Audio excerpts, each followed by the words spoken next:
Good evening and welcome to the Writer's Block. I'm your host, John Ronan, and now for the 22nd year in a row, I'm continuing to interview writers about their craft, what they've written in the past, what they're working on now, what they might have planned for the future.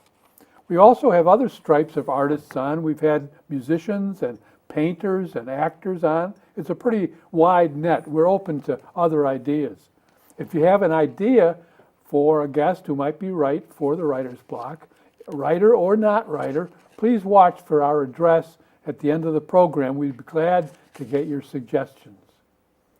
Tonight, we do have a writer, a poet, a lady who was a guest several years ago, but who has just come out with a new book, and we're lucky enough to have her back on the show this evening. Her name is Marjorie McManus Leach, and I'm going to use for her introduction a couple of brief paragraphs on the back of her new book, Captured by Long Icy Winter, certainly a title after last winter, the 10-11 winter, will be very familiar to you.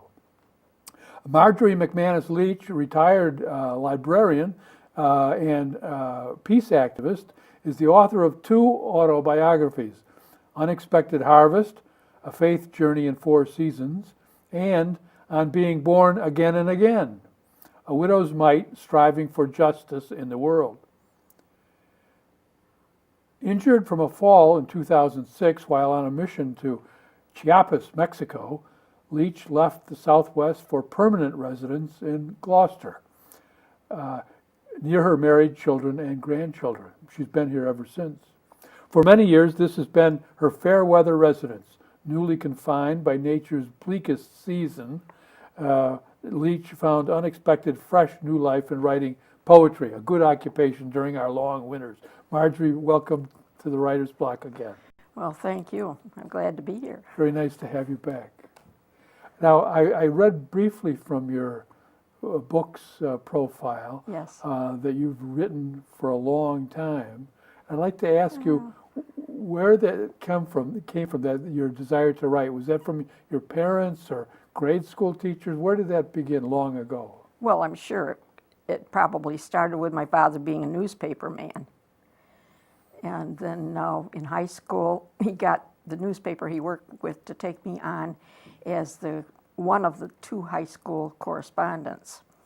So that was kind of a little beginning, but then it was a long time before I really got into writing, and I guess you would say that was after the death of my second husband, when I started to do a journal. I mean, here I was, 52 years old. I wanted to do a journal way back when we were married, but the 2 little kids were just too much. And so I wrote letters to him, to God, to just a journal-like, and that was the beginning of the writing. And after I was a librarian, I just decided there had to be something else out there that I should be doing, and so I left my job and eventually ended up in Phoenix, where I worked with it's the Valley Religious Task Force on Central America. We were helping refugees that were coming over and trying to make the rest of the country aware of why these people were fleeing. So I started writing things there. I was just an office person, but it just expanded. And then I started taking trips myself to those areas south of our border, and would have to speak on them and write about them. And so that led into an autobiography. But I'm always interested in where people are first turned on to words. And it was interesting that you said your father was in journalism and you were writing as a young girl for as a high school correspondent. So the words were sort of, or the love of words, sort of there to come back to. Yes, yeah. Well, telling a story, I think that's the thing that drew me. I mean, there wasn't just my father, there was the movies and Gone with the Wind, which I think I've spoken about before. I wanted to write a great American novel, as I'm sure my father did before him. And so that's just one of those things that comes up in childhood. but it's telling the story, telling people's story, telling what's going on. Was the push. Gone with Wind is a good example. Yeah. Blockbuster Right. novel and movie. I think 39 Right. it came out. Yeah. Big yeah. hit. But I found I couldn't write fiction. I couldn't get beyond, a boy and a girl breaking up and how do you get them back together again. I mean, that was the end of it. I needed to go for things where I really knew what was happening and could convey that.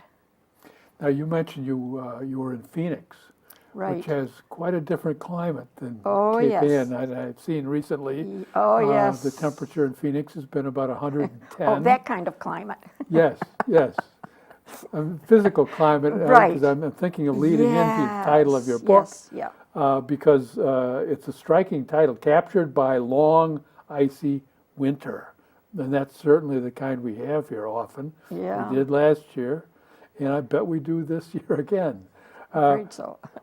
Were you struck, and have you continued to be struck by physical differences between the Southwest and the Northeast?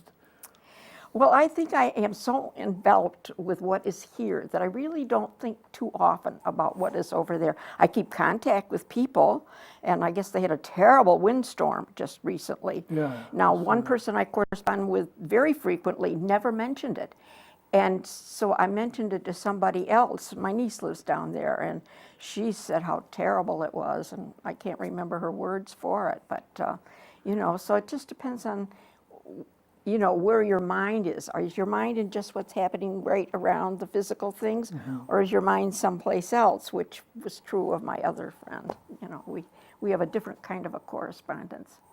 Now, I can tell from some of your poems that you very much enjoy the difference here, the seasons. Yes, And, yes, and yeah.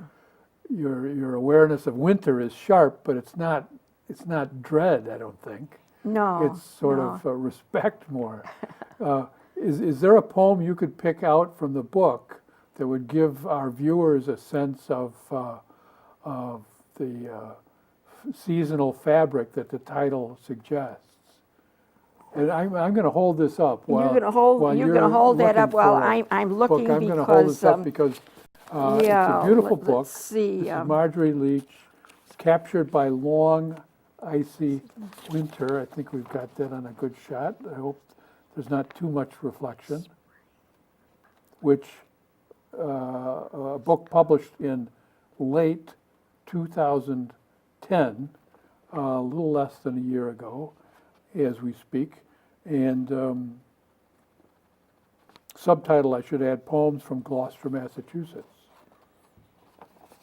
Well, none of the ones I had selected really have to do with winter, but let me try this one that just says February thaw.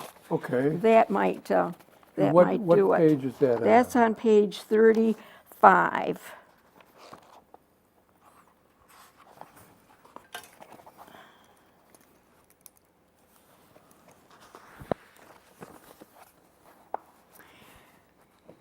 February thaw for Lincoln's birthday. This was written on the 12th of February in 2009. Rock remnants of an ice age expose their shapes as a snow carpet recedes down the steep back slope. Once more my tiny brook rushes gaily from barren spot in sluice below. No, it is not spring. Ice still lurks beneath sun-softened snow. And more will fall until once again heavenly white buries all. This fairyland of forest is my winter prize, shared with chickadees and squirrels, bright cardinals and jays. But traffic noise reminds that breakfast calls. Very nice. I like the occasional rhymes and internal rhymes. It's a very smoothly running poem. Can you tell us about the process you use, say in this poem or any poem? Do you work on it for a long time? No. How do you work? My poems mostly just come from inspiration on the spot. And I see something and it just grabs me and I want to describe it. And I take some notes, maybe good lines, but then when I can really write it down, somehow or other, something else comes into the poem that ties it in a different direction than, what you might expect. So you go through several drafts and notes and then a draft and then another Well, draft? it happens very quickly. All the drafts afterwards are just rearranging words and stuff. But I get an initial thing outside or inside looking out the window. But once I sit down to put that in a legible form, I'm led on to some kind of a connecting, another verse, I guess you'd say. Do you write every day? No. Well, I write just about every day, but not as something, that I think might get published sometime. So you don't say, I have to be at the desk from 8 to 10 No, every that's day? not my. Not your that's style? Well, if I haven't been doing that for years and years, I'm not going to suddenly change my life around. In fact, I think most of my life is that way, of taking moment by moment.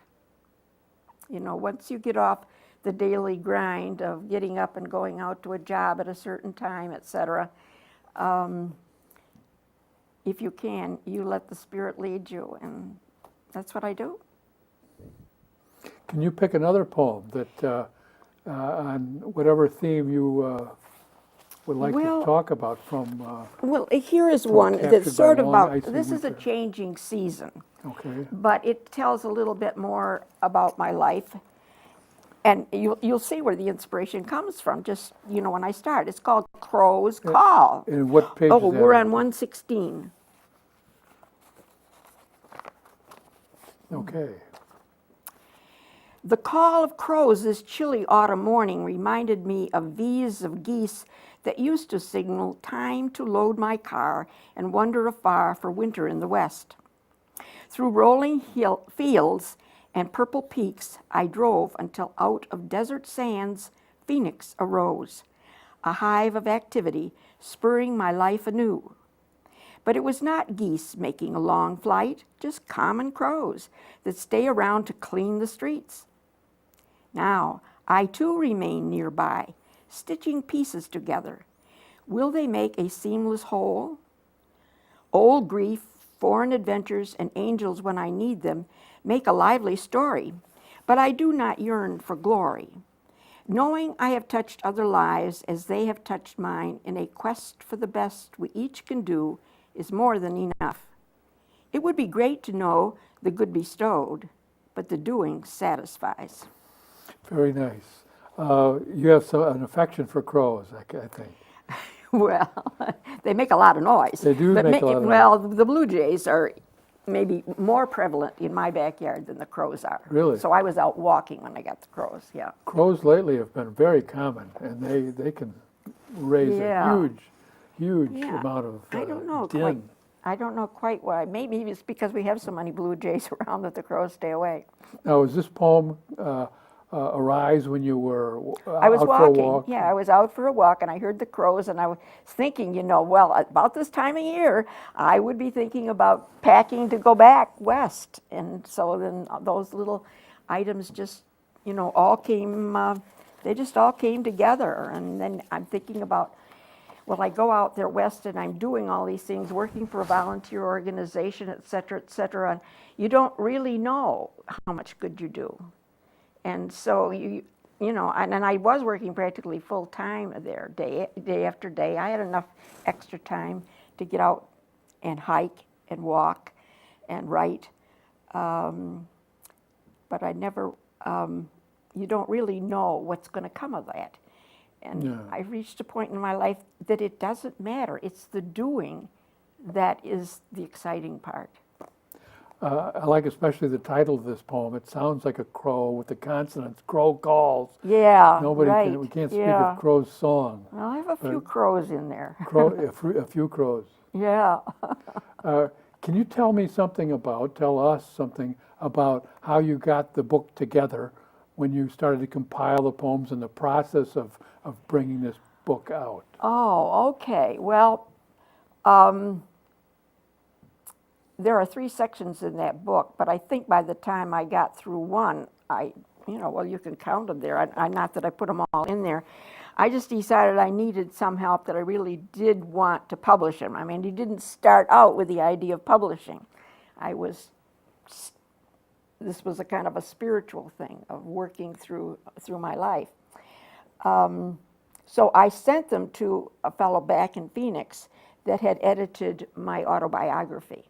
And I said, what can I do with these? And he put them in a kind of an order that made sense to him. He decided what ought to be the postscript. And what's the first one?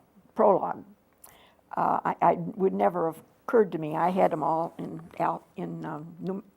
day by day, chronological order. Mm-hmm.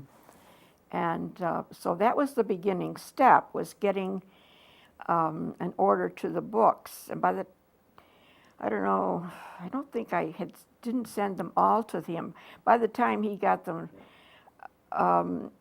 in order, the first batch, I had another batch, and before long I had 3 batches.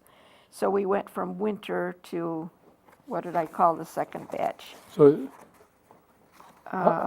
this was a fairly lengthy process. It was a lengthy, well, yeah.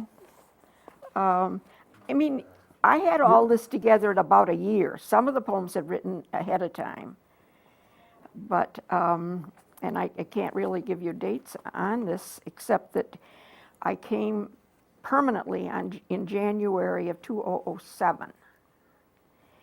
And that fall, the first winter was getting settled, getting my furniture in the right place and that kind of thing. But by fall, our church had a seminar on writing prayers, poems, and psalms. We brought a man in. And I had in the summertime, when I take my walks, I did write 2 or 3 very small poems. But it was the workshop that spurred me on. He had a book I could refer to give me more ideas of how to do it. So that's in the fall of 2007. By 2008, spring or so, I was out of the winter, and we get to that second section, and I had already sent poems to So the David. process is more or less 3 years from this was published. From the big, well, not really 3 years. It came out in 2010, but it takes a year just to get the publisher to, well, between you and the publisher, you get it into a format. Uh-huh. So probably it was at the beginning of 2010 into 2009. So 2 years to get something together that was ready to go to a publisher. So it didn't fall in place by itself. It takes a little organizational thought. Yeah. Would you be good enough to pick another poem, a third poem, to share with us? Well, let me see. Well, can I repeat the stone stuff? Page 113, Ask Mr. Walton. Now, I don't know whether your viewers will know who Mr. Walton is, but he is the hermit of Gloucester, Mason Walton. Who lived in Ravenswood, yes. And I spent a lot of time in Ravenswood, and there are several poems that mention him that are not quite like this one. But Ask Mr. Walton. I tread carefully so no rock or root will trip me on the leaf-covered path, although the rusty way is brightened by dim western sun reflecting off fallen foliage. The silence, except for remaining leaves rustling in the wind and an occasional bird call, summons my attention. I stop often, attracted by newly vacated spaces. Changing views entrance me, feed my hunger.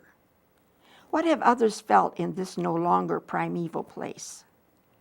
What was it like when these rocks were formed in heat, followed by frigid eons and later melting snows, bringing gigantic boulders, great monuments to the past, to rest upon this ground. What can you tell me, Mr. Walton, as I stand at the crossroads near your cabin's plot? Your home in the wilderness for 33 years.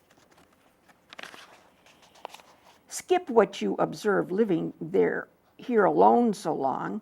I have read the charming tales of your animal friends, changing seasons and botanical gardens, botanical discoveries. But tell me what you thought of how all this came to be and of eternity. I'm familiar with Walton a little bit, but you seem to be communing with him Yeah, more well, closely. I do, I What, think. What attracts you to Ravenswood and the idea of Mr. Walton being there by himself for so many years, in addition to? I think for one thing, I like the idea of the solitude. But he wasn't a hermit. People came to visit him from all over, and he discovered all kinds of botanical things. We're talking about mid-19th century, well, a little bit beyond that, because he lived into the 19, well, maybe 12, something like that. I'm not sure when he died. He went there to die, because they said he would die if he stayed in the city. And it took him 33 years. And it took him 33 years. I mean, he just blossomed there in that woods. And I just find that tremendously, stirring and something I'd like to imitate. Not that I want to live there all that time, but just that idea of being out in the wilderness. Have you ever done that yourself, gone into the wilderness for a time, either here well, or I out think in the desert? The closest I can say is that their Chiricahua National Monument, it's in the southeast corner of Arizona. And I drove back and forth from the east to Phoenix for 14 years, and I took different routes. And I had been up in the Chiricahua Monument once, and it was, there was snow on the ground. I didn't have much time. I was driving through. But I wanted to go back. It was so fascinating because there are these spectacular spires all through it. And there's a path that you can take down, not from the top, but just winds and winds and winds. And I wanted to do that. So I managed to find a host from this organization, Servas, that I can travel through.